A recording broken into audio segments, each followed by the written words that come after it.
Hi guys, welcome back to the Drive Life channel, and behind me is a car that I've alluded to before on the channel, but I promised you I'd do a proper video. It's a lovely summer's evening, so I thought now is probably the time. So behind us is our new to us, Land Rover Freelander 2. Now this is actually going to be Mrs. DL's car. You may remember we had a Jeep Wrangler, and this is kind of the replacement for that. It's going to be sort of more of a dog-friendly car, more of a general countryside car. So come on and we'll take a look. So then, here she is, Freelander 2. Now we've sort of admired these cars for a long time, and they've become quite a favourite among Land Rover enthusiasts, because this was the last of the Ford era. They represent a lot of value for money, really, and it's a car that a lot of people overlook, but actually has quite a lot going for it. So this particular version, it's a 2013, it's an SD4. You can denote that by the black surround on the grille there, and that means it's got the 190 horsepower engine, and actually it really does shift quite well, this thing. Really torquey, really responsive.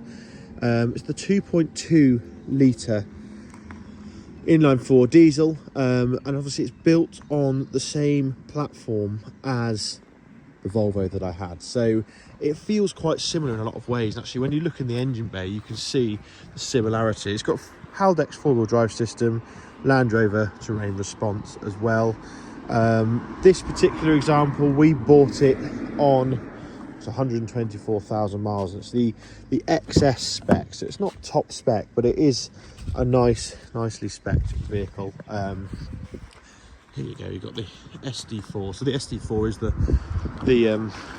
sort of fast version of the Freelander, the standard one being the TD4. So what have we got? We've got automatic transmission, ace in box, 6-speed, command shift they call it, Land Rover. But one of the things that attracted us to this particular car was the condition it was in. So yeah, there you go, we're on 126.5 now, so we've done 2,500 miles in it. But yeah, it's pretty much factory fresh. It's one of those cars that really has been well looked after. It's had full Land Rover service history, and other bits done as well at local specialists. It was owned by an enthusiast. He was the second owner, bought it from a Land Rover main dealer. We've got a HID upgrade on the headlights. We've got clear indicator bulb upgrades as well, you can see just in here. It's got every accessory. It's hilarious. It's got rubber mats over, sort of, well, they're almost lamb's wool mats underneath. It's got plenty of room in the back as well. Privacy glass, of course. It's finished in Orkney grey, which I think is quite a nice timeless colour. We've got the protection strip along the back here, which is handy for the dogs. The dogs love this thing, hence the leads there. Just been to Morrison's, got our barbecue for the evening, 'cause it's a nice evening. Got the official Land Rover mat. It's just sort of had everything it's ever needed, this car. And yeah, all the corners, there's no scrapes on any of the corners, all the sensors and everything work, and it's just a really nice car to drive. These will do up to 45 miles per gallon on a run. I actually had 46. I had to take it up to Cleveland. Well, it was about 800 miles in a week I did for work, and it really did really well. It's 46 I averaged, which isn't bad for a 4-wheel drive, especially in a Land Rover. And inside, it's very well appointed. We've got everything you need here. You've got touchscreen, Bluetooth, music, video, it'll do sat nav, everything like that, digital dash as well, multifunction steering wheel, cruise control, controls here, all that sort of thing. And then we've got the hill descent control as well. Nice analog clock. We actually now have 2 cars with analog clocks in, which is quite cool.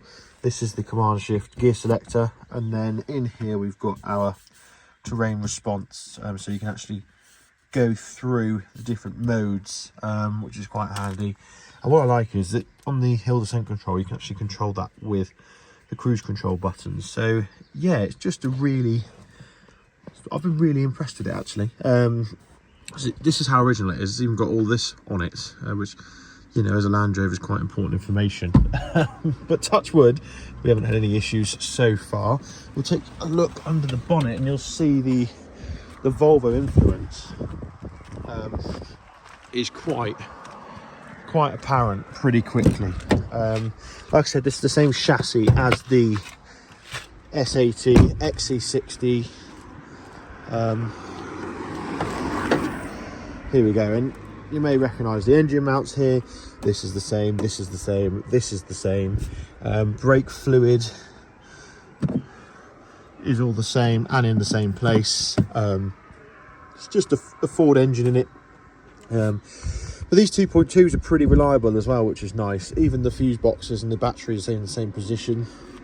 And it's just a nicely spec car. One other thing that sort of made me feel better as well, that it's got full Pirelli Scorpions all the way round, which is always nice, isn't it? Lets you know that the previous owner looked after it. We met the previous owner, who's a lovely chap. Got a genuine Land Rover dog guard to go in the back as well. And yeah, like I said, so far it's been fabulous. We've done 2,500 miles. I did 800 of that in a week. The rest has just been Mrs. DL, sort of cruising around locally, doing local errands and places like this. So it's yeah, we're really chuffed with it so far. I think moving forward it's going to be a family vehicle. We're of that age now where kids are probably going to be coming soon. We're getting married later this year, you know, so it's sort of a natural progression. Boots are nice size as well.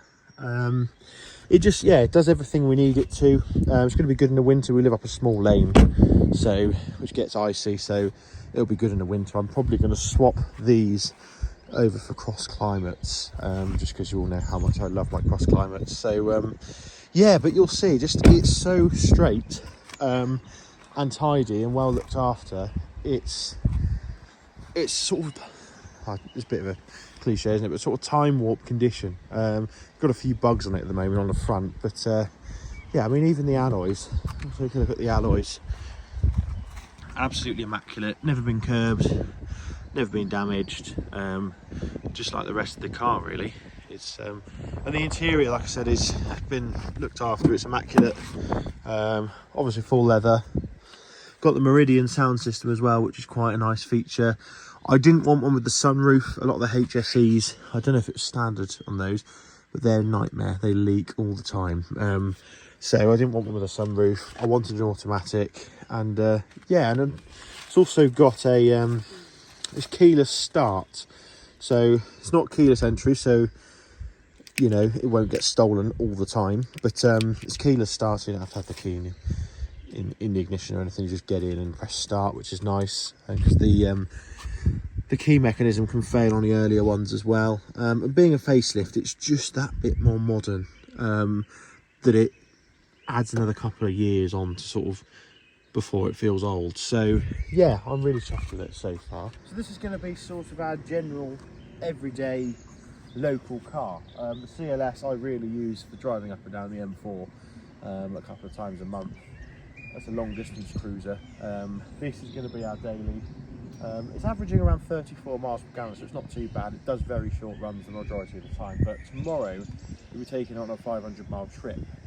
So we'll probably film that. This is the other behind the camera. We'll be holding the camera again, and we'll see how much MPG we can get out of it on a longer run. But yeah, thanks for watching. Don't forget to like, comment and subscribe, and let me know your thoughts on the Freelander 2. I know a lot of you probably are going to moan about the fact it's a Land Rover, but the fact it's got, you know, the Volvo Ford underpinnings was one of the things that drew me to it. So yeah, thanks for watching, and we'll see you next one. Cheers.